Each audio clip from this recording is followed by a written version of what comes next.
თუ ვიღაც გარდაეცვალა ადამიანს და ძლიერი დანაკარგი აქვს ან რაღაც ახალ სიტუაციასთან უწევს შეგუება და მორგება, ამ დროს რა თქმა უნდა თერაპევტის დახმარება ძალიან მნიშვნელოვანია და ამ დროს მომართვიანობაც უფრო მაღალია ხოლმე, იმდენად თვალსაჩინო არის მათი კრიზისული მდგომარეობა. პირველ რიგში ძალიან კარგია, როცა ადამიანი მოდის თერაპიაზე, ითხოვს დახმარებას, იმიტომ რომ ხშირად ამბობენ ხოლმე, რომ აივლის დრო ყველაფრის მკურნალია.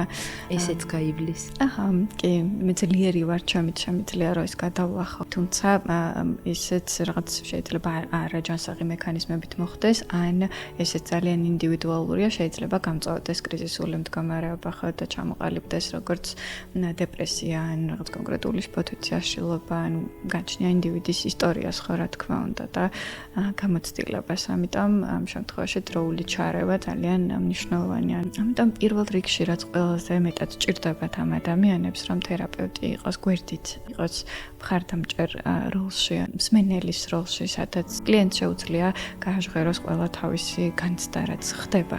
და ძალიან ფრთხილად არის ამასთან მიახლოებული, სანამ დავასახელებთ პირობითად რა ხდება მასში. გულისხმობს სანამ თავად დაასახელებს ამას, ხო ჩვენ რაღაც ფასილიტატორის როლს ვასრულებთ და არა ის რომ ჩვენ რაღაცები ვიცით, რომ პირობითად კრიზისი აქვს ხო, იმიტომ რომ რეალურად ადამიანი იმაზე მეტია, ვიდრე ჩვენი ყველაზე კარგი ჰიპოთეზა მისი მდგომარეობის შესახებ. ამიტომ ყოველთვის მნიშვნელოვანია ეს ინდივიდუალური მოსმენა, რომ მან რაღაც უფრო, ასე ვთქვათ, მყარად იგრძნოს თავი, სხეულებრივადაც და ემოციურადაც, ხო, როცა თავის განცდებს გაცნობიერებს, რა ხდება მასში და ამ განცდების გაცნობიერების შემდეგ ყოველთვის არის ამის მიღმა რაღაც საჭიროება.